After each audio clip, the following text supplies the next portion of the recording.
그러므로 내가 이것을 말하며 주 안에서 증언하노니 이제부터 너희는 이방인이 그 마음에 허망한 것으로 행함같이 행하지 말라. 그들의 총명이 어두워지고 그들 가운데 있는 무지함과 그들의 마음이 굳어짐으로 말미암아 하나님의 생명에서 떠나 있도다. 그들이 감각 없는 자가 되어 자신을 방탕에 방임하여 모든 더러운 것을 욕심으로 행하되 오직 너희는 그리스도를 그같이 배우지 아니하였느니라. 진리가 예수 안에 있는 것 같이 너희가 참으로 그에게서 듣고 또한 그 안에서 가르침을 받았을진데 너희는 유혹의 욕심을 따라 썩어져가는 구습을 따르는 옛사람을 벗어버리고 오직 너희의 심령이 새롭게 되어 하나님을 따라 의와 진리의 거룩함으로 지으심을 받은 새 사람을 입으라. 아멘.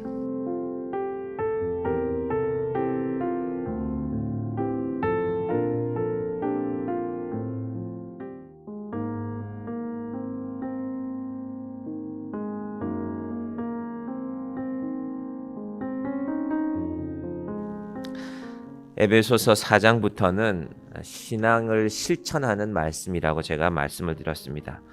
신앙을 실천한다는 것은 내가 예수를 믿는데 나는 어떻게 살아야 되는 것인가 라는 문제를 이 말씀 가운데서 찾아본다는 것입니다. 어제 말씀드린 그 첫 번째는 사랑 안에서 하나가 되는 것이라 라고 말씀을 드렸습니다. 어려서 저희 마을에 형제가 살았습니다. 어려서부터 형제가 남자 형제들이니까 주먹으로 서로 다투기도 하고 아마 2살 차이가 났을 것인데 근데 좀 자라니까 이 싸움이 좀 무서워져요. 형이 동생을 때리니까 중학생인 동생이 어느 날 부엌에서 칼을 들고 나온 거예요. 그 형을 쫓아다녀요. 온 동네 사람들이 다 지켜보는데 그 아버지도 성격이 보통 분이 아닌데 집에 있는 곡괭이를 들고 이 두 놈들 내가 다 죽이겠다고 이제 쫓아다녀요. 큰일 났어요. 경찰도 왔는데도 잡히지가 않아요. 그런데 어떻게 해결이 되느냐? 조용하던 엄마가 나왔어요. 엄마가 나와서 온 동네를 쫓아다니고 있는데 그 두 형제를 조용히 쳐다보고 있어요. 아무 말씀도 하지 않으시고. 엄마가 쳐다보고 있다는 걸 아니까 두 형제가 집으로 들어가더라고요. 아, 사랑이란 저런 것이 아닐까. 아버지가 그 무서운 아버지가 곡괭이 자루를 들고 와서 형제들 오늘 내가 너희 두 놈들 다 죽여버린다 이런데도 그 싸움이 끝나지가 않았는데 엄마가 나와서 조용히 쳐다보고 있으니까 저도 멀리서 봤기 때문에 엄마가 울고 있었는지 어땠는지는 모르겠지만 아무 말씀 없이 쳐다보고만 있었습니다. 그랬더니 그 형제들이 조용히 집으로 돌아가는 모습을 보았습니다. 사랑이라는 것은 교회는 날마다 그 사랑을 확인하는 자리가 되어야 됩니다. 교회는 일이 많죠. 교회도 생각이 있고 교회도 각자의 주장이 있는데 사실은 교회는 하나님의 그 사랑을 예수님의 십자가의 사랑을 확인할 때 하나가 되는 것입니다. 오늘은 두 번째로 우리는 무엇을 통하여서 하나가 되는가 하면 바로 거룩입니다. 17절 말씀 보시겠습니다. 이러므로 내가 이것을 말하며 주 안에서 증언하노니 이제부터 너희는 이방인이 그 마음에 허망한 것으로 행함같이 행하지 말라. 거룩이라는 것의 정의가 뭐냐 하면 오늘 말씀에서는요, 허망한 것을 쫓아다니지 않는 것입니다. 제가 일본에 1년 좀 넘는 시간을 살아본 적이 있습니다. 일본 말도 열심히 배워야 되고 또 학교 가서 공부도 해야 되고 마음이 바빴는데 어제부터인가 일본 사람들을 유심히 바라보게 됐습니다. 일본 사람들 참 정직하고 또 거리가 참 깨끗합니다. 항상 깨끗한 것이 아니라 밤에는 중심가가 지저분해지는데 새벽 일찍 청소하시는 분들이 깨끗하게 청소해 놓습니다. 그래서 보통 관광을 간 사람들은 여행을 간 사람들은 일본에서 쓰레기를 볼 일이 거의 없습니다. 그리고 청소하시는 분들이 아니라도 평소 때 자기 주변 관리를 잘 하기 때문에 일본이란 나라는 참 깨끗하구나. 근데 제가 이 사람들이 이렇게 깨끗하고 또한 때로는 정직한 면이 있는 사람들인데도 불구하고 그 마음속이 좀 허망한 것 같다는 생각을 했습니다. 당시에 일본 텔레비전 방송을 틀어보면 지금은 사실은 우리나라가 그런데 하루 종일 맛있는 것 만들고 맛있는 것 먹는 얘기, 또 전 세계 곳곳을 찾아다니면서 아프리카나 남미는 위험한 지역들도 있잖아요. 그 여행하는 프로그램들이 나왔습니다. 제가 그 프로그램들을 보면서 깨달은 것이 있습니다. 이 사람들이 왜 저렇게 목숨 걸고 여행을 할까? 마음에 뭔가 채워지지 않는 것이 있구나. 그래서 이제 우리가 배우는 과목 중에 하나가 일본 역사였는데 일본 역사를 이렇게 가르치는 일본 사람이 아니라 영국 사람이 가르쳤는데 그 사람은 이렇게 표현을 하더라고요.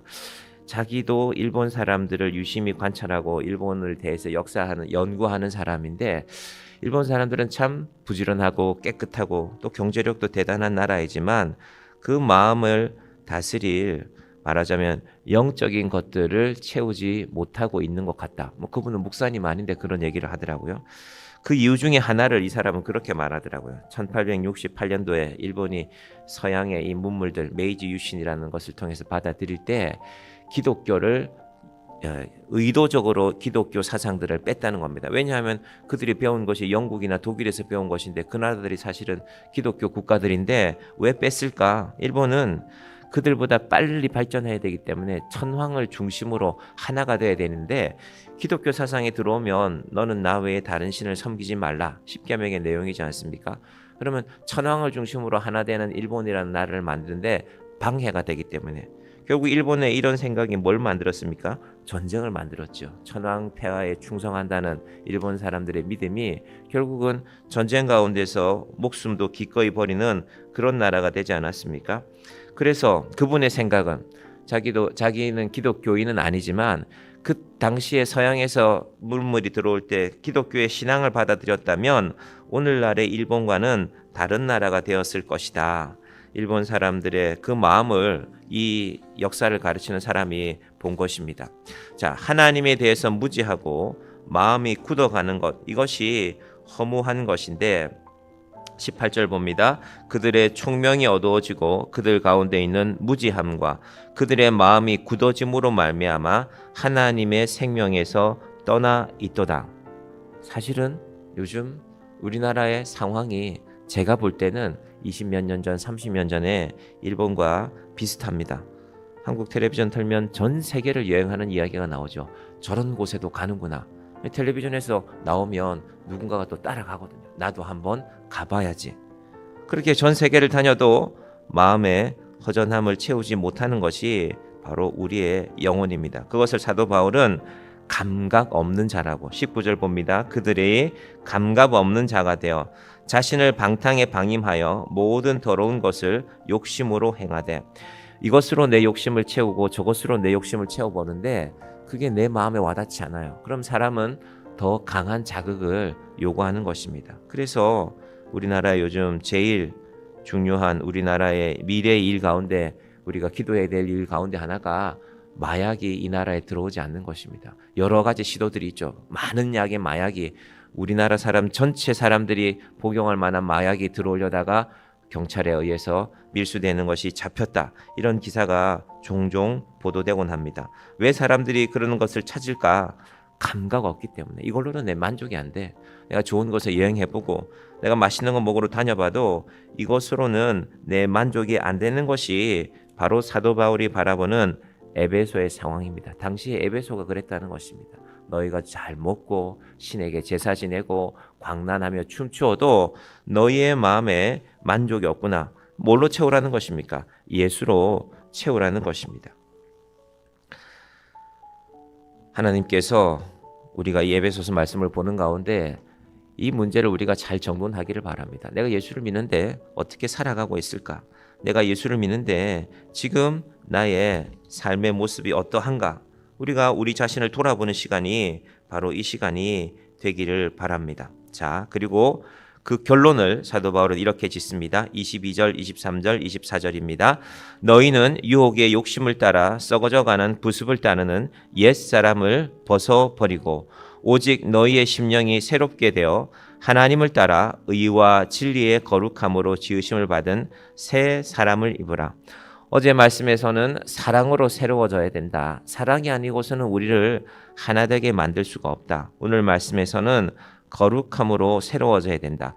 그럼 우리는 예배당 문 밖에만 나가면, 우리가 이 예배하는 시간만 끝나면 세상의 흐름을 쳐다보면서 세상의 흐름을 따라가면서 살아갈 수밖에 없습니다. 아이가 학교 갔다 오면 학교에서 들은 이야기를 하죠. 학교에서 오늘 이런 일이 있었고 이런 일이 있었고 이런 일이 있었고. 제가 일본에서 기억했던 것 중에 하나가 그런 내용이 있었습니다. 제가 일본에 가보면 이렇게 잘 사는데, 그 당시에 한국과 일본의 경제력 차이가 좀 많이 났거든요. 지금하고는 좀 달랐습니다. 일본 물건들은 이렇게 좋은데 우리나라 차는 한 10년만 타면 덜덜거리고 차가 시원찮은데 일본 차들은 20년이 돼도 멀쩡하구나. 어떻게 이 사람들이 이렇게 물건을 잘 만들지? 그런데 이상한 것은 일본 언론들이 잘 비추지 않는 것이었지만 저희가 학교에서 다루는 주제 중에 하나가 바로 일본의 자살 문제였습니다. 일본이라는 나라는 왜 이렇게 자살이 많을까? 이렇게 정직하고 이렇게 부지런하고 이렇게 잘 사는 것 같은데 바로 마음의 영혼의 허무함 때문입니다. 그것을 사도 바울이 우리가 방금 보았지만 그들의 총명이 어두워지고 아무리 자동차를 잘 만들어도 영혼이 채워지지 않으면 인간은 헛된 것에 불과합니다. 그들 가운데 있는 무지함과 일본이 그 당시에도 노벨상을 많이 받았거든요. 지금도 일본 노벨상 받은 사람들이 꽤 많습니다. 우리나라 아직 과학이나 뭐 경제학 이런 분야에서는 노벨상을 받은 사람이 없죠. 이제 문학도 받았고 평화상도 받았는데 그럼에도 불구하고 노벨상을 이렇게 많이 받는 나라인데 하나님에 대해서 무지하다는 것입니다. 여러분, 우리가 세상에 많은 것을 알아야 되지만 우리는 하나님에 대해서 무지하지 않아야 될 사람들입니다. 이것이 중요합니다. 그들의 마음이 굳어짐으로 말미암아 하나님의 생명에서 떠나 있도다. 하나님께서 오늘 이 아침에 우리에게 이 말씀을 온전하게 깨닫게 하시기를 바랍니다. 내가 세상에서 많이 알아도, 내가 세상에서 많이 누려도 하나님에 대해서 알지 못하는 인생은 하나님의 생명에서 떠나 있는 것입니다. 우리 인생이 하나님의 생명을 붙드는 인생이 되기를 바랍니다. 그것을 사도 바울은 23절에 오직 너희의 심령이 새롭게 되어라고 말씀하고 있습니다. 또 바울은 이것을 자신은 어떻게 실천했는가? 나는 날마다 죽노라. 왜냐하면 자기의 마음속에서 옛 욕심이, 옛 유혹들이 날마다 올라오는 걸 알기 때문에. 여러분, 신앙은 그래서 날마다 새롭게 하는 것입니다. 내가 한때는 예수 믿으면서 봉사도 열심히 했습니다. 제가 젊어서는 많이 섬겼습니다. 그 추억도 좋습니다. 그것도 감사한 일입니다. 그런데 신앙은 오늘을 사는 일입니다. 신앙은 어제가 아니라 오늘을 살면서 하나님, 오늘도 나의 심령이 새롭게 하여 주시고 썩어져가는 구습을 따르는 옛사람을 벗어버리고 하나님을 따라 의와 진리의 거룩함으로 새로운 사람으로 이 하루도 살게 하여 주시옵소서. 오늘 이 아침에 우리가 그 간절한 마음으로 기도하며 하나님 앞에 나아가십시다. 기도하겠습니다. 하나님 아버지, 감사합니다. 사도 바울이 우리가 예수 믿고 살아가는 삶에 관하여서 어제는 사랑 안에서 새로워질 것을, 사랑 안에서 하나가 될 것을 말씀하시고 오늘 말씀 가운데서는 거룩함으로 새로워질 것을 말씀하고 있습니다. 하나님, 우리 인생이 날마다 새로워지는 인생이 되게 하여 주시옵소서. 우리가 눈만 뜨면 세상의 것들이 보입니다. 사도 바울은 세상의 유혹의 욕심을 따라 썩어져가는 구습을 따르는 옛사람을 벗어버리라고 말씀하고 있습니다. 하나님, 우리가 무엇을 붙들고 살아가겠습니까? 하나님, 우리 가운데 하나님을 아는 지식을 주시고 하나님을 아는, 하나님을 믿는, 하나님이 주신 그 생명에서 떠나 살지 않는 자들이 되게 하여 주시옵소서. 사도 바울은 자기 속에서 일어나는 옛 욕심과 옛 유혹에 대하여서 나는 날마다 죽는다라고 말씀하였습니다. 하나님, 우리도 날마다 죽는 자들이 되게 하여 주시옵소서. 썩어져가는 것들에 관하여서는 날마다 죽고 하나님이 주시는 우리의 심령을 새롭게 하는 일에 대해서는 날마다 새롭게 사는 자들이 되게 하여 주시옵소서. 예수님의 이름으로 기도드립니다. 아멘.